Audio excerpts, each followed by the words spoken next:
Greetings, everyone. My name is William Porter. Welcome to this edition of Storytelling Time. This program is sponsored by Everett Black Entrepreneur Network. And I'm so happy to have with us again today Lou Everett and Sherry McManus of the Lou Everett Group here in the Raleigh-Durham, North Carolina area. And I'd like to mention that you are actually physically not here in North Carolina today. You're actually in New York State. So we're taking very full advantage of the Zoom technology. Yeah. But I'm sure you agree that we're looking forward to the day when we're able to meet more face-to-face once we get out of this pandemic that we're in. But as you mentioned before, we just have to make the best of things, right? And there are some advantages of doing Zoom, as a matter of fact. Right. So anyway, good to have you back. And for our viewers and listeners who don't know, you all are business people dealing with personal development. And we've been talking about the strategies put forward by John C. Maxwell, the 15 Invaluable Laws of Growth. And this is a book that he's written, and I would recommend the book for anyone who would like to improve their personal development as well as development in business. Mm-hmm. And he has given these 15 strategies. We've talked about 11 of them prior to today's program. And today we'll talk about the last 4 strategies that Maxwell puts forward. So let's start with the law of, and I'm very curious about this, by the way. The law of curiosity. I had to get that in there. Law of curiosity. Last time, of course, we ended with the law of trade-offs, but this time we're going to start with curiosity. Why is it so important for us to be curious beings as we move forward in our personal as well as our business endeavors? Well, let's think back to when you first learned something exciting. And you learned that you were good at something and that you loved something, and there was that new, fresh desire, that inspiration that you had, and the love that you had by doing something that you just learned how to do. That's what we call a beginner's mindset. Also, like a child's mindset, right? When they've learned something new, they don't know they can fail.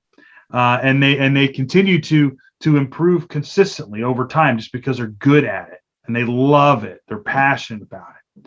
That's what we're talking about here. Being curious, keeping that beginner's mindset fresh in your mind of how did it feel when I first experienced learning this and growing.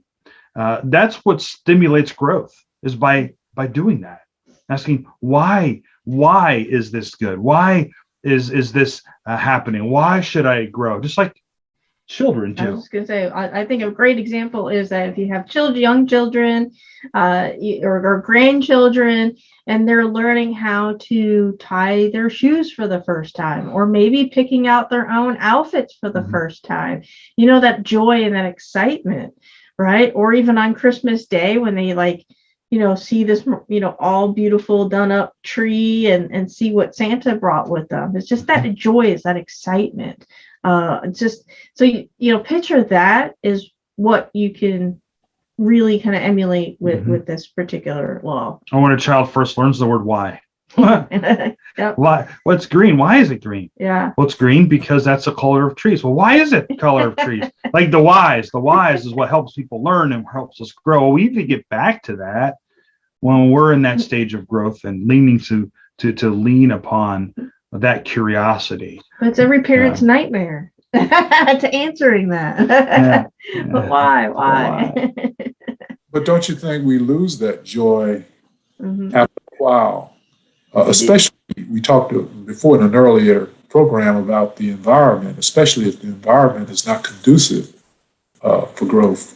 And but even if it is conducive for growth, I think it's something within human beings that we want something new. And so after we've experienced a certain thing, a certain amount of time, then sometimes the joy wears off, don't you think? And how can we keep the joy there, even though we may be used to whatever it is that we're doing? And that's the big question. And that's what these laws are for. If the law of curiosity was not a law that was needed to be reminded of, it wouldn't be in this list, right? It's because of that fact, because of we're impacted by all of these other laws that we've seen, environment not being consistent, the law of pain, all of these things that surround us that can easily rob us of that joy, where we get to the point in our lives on a personal level in our lives where we don't find value in continuing to grow. We begin to say, well, what's the reason? What's the purpose? Why should I do that if this and this isn't going to happen? Why should I do this if I'm just going to be told that I'm not going to be any good anyway? Well, it's the reality of it is we're not talking about other people here. We're talking about you. It's a matter of identifying what it is that you want to do. Where is your joy? What is your passion? And as you mentioned, going into that law of environment, looking at around us and seeing taking that inventory of what's going on around us and saying, what is it that I need to change in order for me to grow? Right? And not be stagnant, right? Because we have these quote unquote gurus that are out there, and they're the experts on whatever that they're good at, which is great. And there are people in the world that are like, I know everything, and I got a PhD, and I have this, and I have all the accolades that they can, and that's okay. But then they're not growing; they're just they're limiting themselves. Where if you take the awareness of that curiosity and learning and thinking of it as a journey versus a destination, that's where the magic really happens. That's where fulfillment comes in. That's where that joy comes in. That's why curiosity will come in. It's by automatic. Kind of falls That's right in line with that next law. Yeah, and that's where passion comes in as well. I mean, if you're passionate about something, even if you're doing it every day. I've been an author now since about 2015. So it's been about 7 years. And I haven't gotten tired of it yet. And I do quite a bit of it. But the reason for that is because I have a passion about it. And so you can find ways of getting around discomfort. And but at the same time, accept the fact that you're not maybe in your comfort zone, that may be an opportunity for you to grow more. So, very good point. It's really interesting. Well, let's move on to the next law of Maxwell, which is the 13th law of modeling. And I think, Lou and Sherry, you may have touched on this before, or it's very similar. Let me just put it this way. It's very similar, I think, to the law of trade-offs. Wouldn't you think? Maybe I'm a little off base there, but it certainly can come hand in hand, that's for sure. Because sometimes you have to trade off some people for other people. Well, actually, I was thinking about the basketball player Charles Barkley, who said earlier, a few years ago, that I'm not a role model, that your parents and maybe your minister and your teachers should be more of your role models, except beyond, say, an athlete. And I think that's a decision we have to make, who we look up to and who we look away from. And that can be very, very important, who we look up to or who we go to for advice and who we stay away from. And sometimes we can make mistakes in those areas. Wouldn't you agree? Absolutely. I'll never forget, years ago, when I was a teenager, there was and this kid and me now are real good friends as adults, but And there was a friend of mine. I thought he was cool. His name was Mike, and Mike was just a really cool guy. I loved hanging around Mike. But my mom always told me that to be careful because Mike was a bad influence. So Mike is not a bad influence. He's a great guy. Love Mike. Drives around in a Z28 and listens to heavy metal music. I'm like, this guy is awesome. I loved him. And we had a lot of good conversations. But then one day I was hanging out with Mike, and we're both young teenagers, underage, from drinking. We couldn't drink yet. Reaches in and pulls out of the cabinet in his bedroom. He was hiding a bottle of liquor and just starts chugging it down. And I was like, yeah, this might be what my mom was talking about. Maybe a bad influence, perhaps. And now Mike and I are really good friends today, and we laugh about those types of things now. But the point being, Jim Rohn says this, and he states that we are the average of the 5 people that we spend most of our time with. You see, it doesn't mean that we, and this is the desensitization that we get sensitized as humans, that we decide because there are so many other people that might be bad, that we then in turn don't associate or connect with anybody in fear that we are going to be negatively impacted. So we leave everybody out, which is not a good thing either. The law of modeling shows that we cannot grow unless we have other people to use and to help us improve. We cannot improve if we only have us alone to look at for improvement, because we can't get any better if we don't have a model that's better than us. Okay. Now, obviously, and we've mentioned this before, I am a Christian. You're a Christian. We're faith believers, and we certainly on our Christian life have a model. Christ is our model. But even outside of Christ being a perfect human, that's a challenging perspective. But look at people in general. We don't have to be perfect to be a good model. There are people that want to help us, that want us to become better. But we can only be as good as we currently are. We have to become better. We've got to be around people that are better than us in order for us to improve.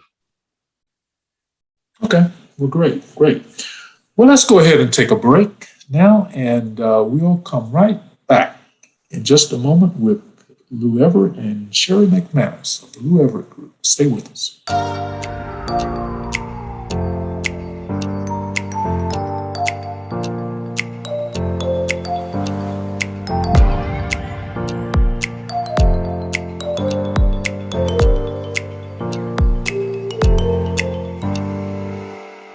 Welcome back. We're here with Lou Everett and Sherry McManus of the Lou Everett Group. We now are at the 14th law, so we're coming down to the home stretch, Lou and Sherry. The 14th law is the law of expansion. So tell us about this law, the law of expansion. Mm-hmm.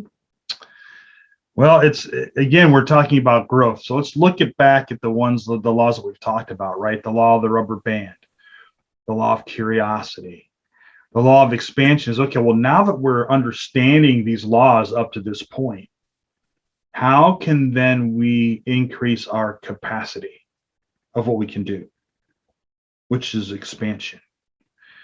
And I go back to looking at the law of the rubber band again, because when you go by, when you walk into, let's say, a Staples or an Office Max, do you go and buy one rubber band alone?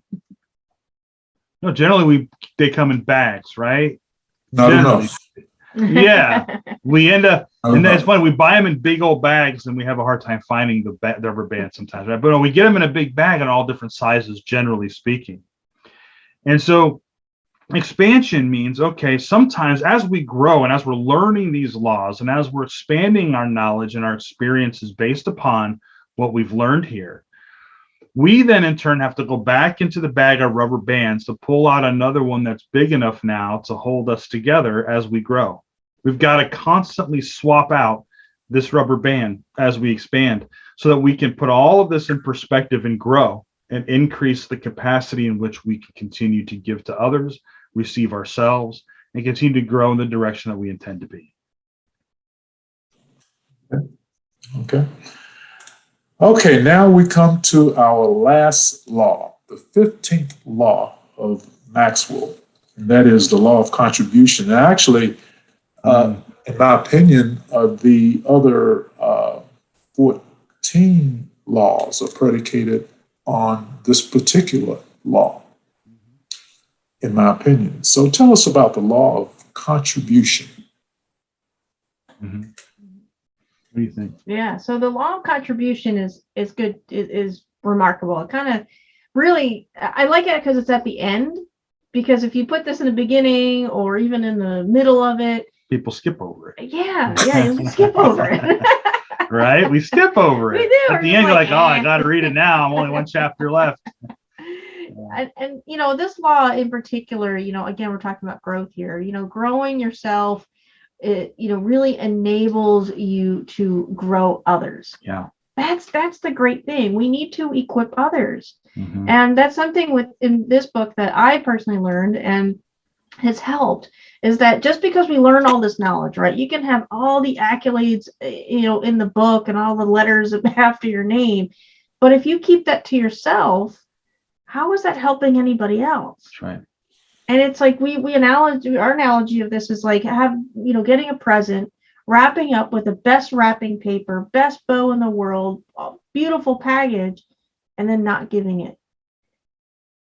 Doesn't serve a purpose. It doesn't serve a purpose. Yeah, you've got. We got to learn a little bit. That's what our mentors have said. This, learn a little bit, do a little bit. Learn a little bit, do a little bit. And we will add to that, then give a little bit. Right. You see, and that's what it's all about. The law of contribution is, and you're right, Dr. Porter. This is the culmination of learning these laws, and it's a culmination of being who we are as humans. Is coming to the realization of, well, why am I growing myself? Well, of course, we have our own personal intuitions as to why, but ultimately, our purpose and one of our main purposes to grow ourselves so that we can grow to give others. We can grow other people by giving to them. Here's a great example. Even if you're looking at it from a very simple level of your family, it was last year. Or maybe it was 2 years ago. Now, I think it was last year. We did a poll, beginning of last year. Did a poll online to ask, what is it that would keep you from growing yourself personally or investing in personal growth? And we gave options, one of which was money. There was a few other options in there.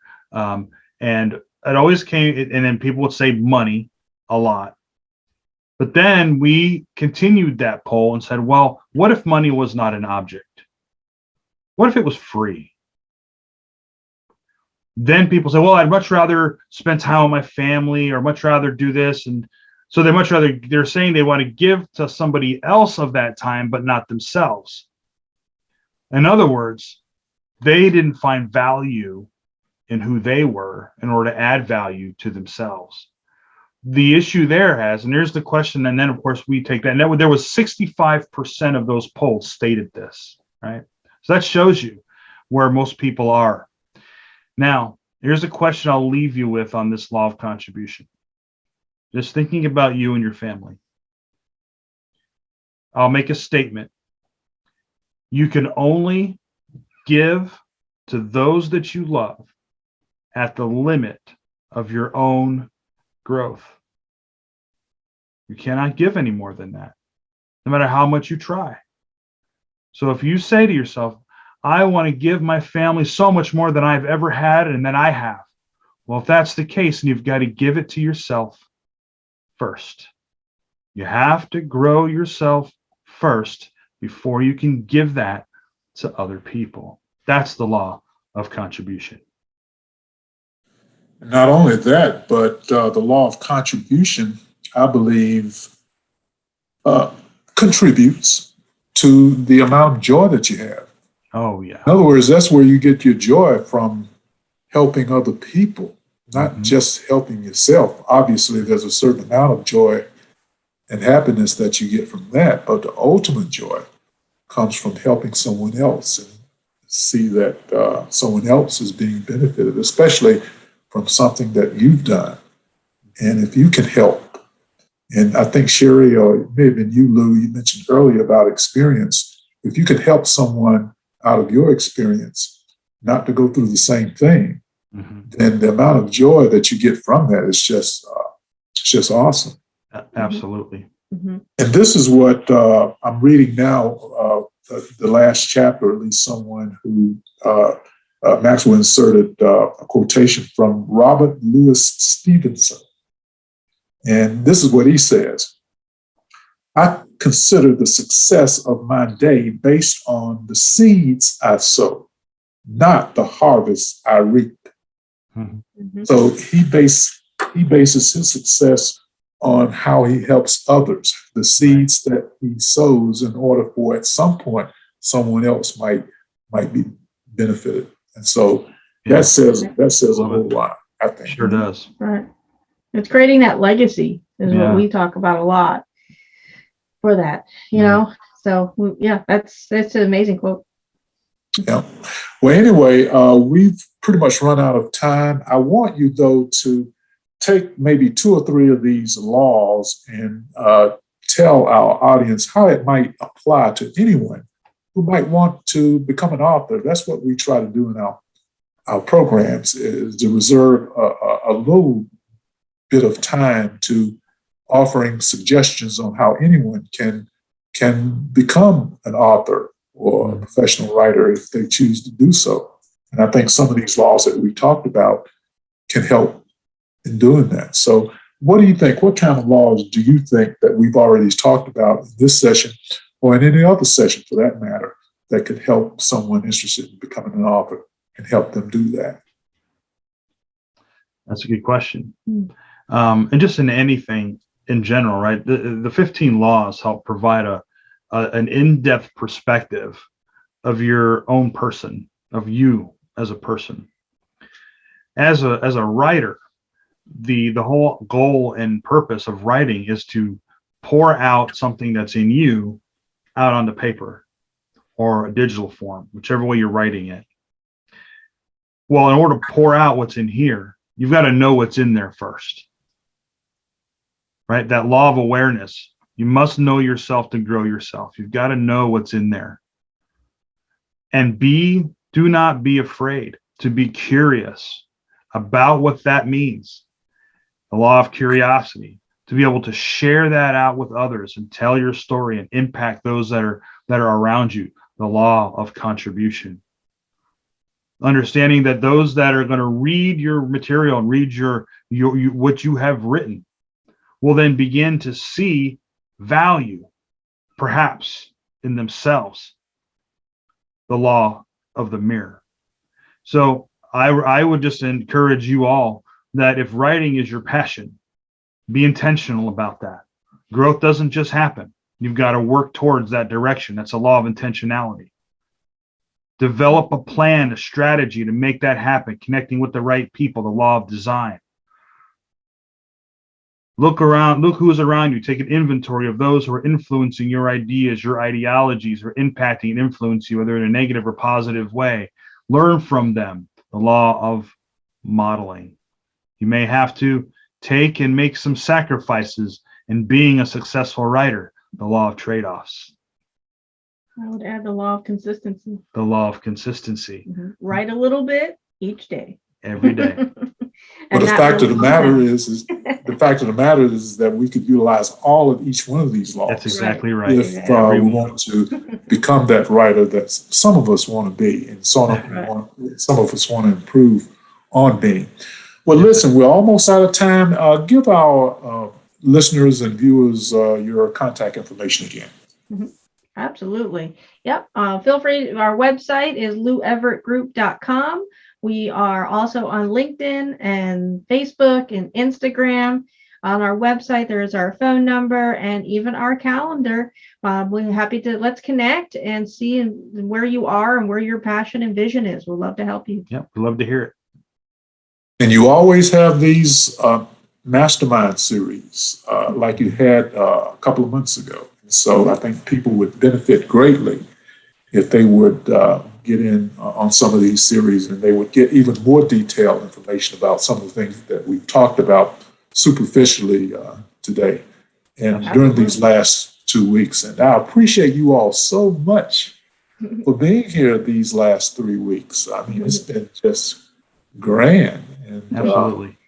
future, hopefully we can do it again at some point, maybe not with Maxwell, but maybe with some other. You know, there are a lot of professional development, personal and business or entrepreneurial development material out there that you all have introduced me to and others. So this does not necessarily have to be the end at all. That's right. So, Absolutely. That's right. No, we look forward to it. Yeah, thank you so much. great. Well, listen, I'd like to say to our audience, just keep this in mind. Whether you're going through something that's good or bad, remember that there's always more good things coming your way. So we'll see you the next time.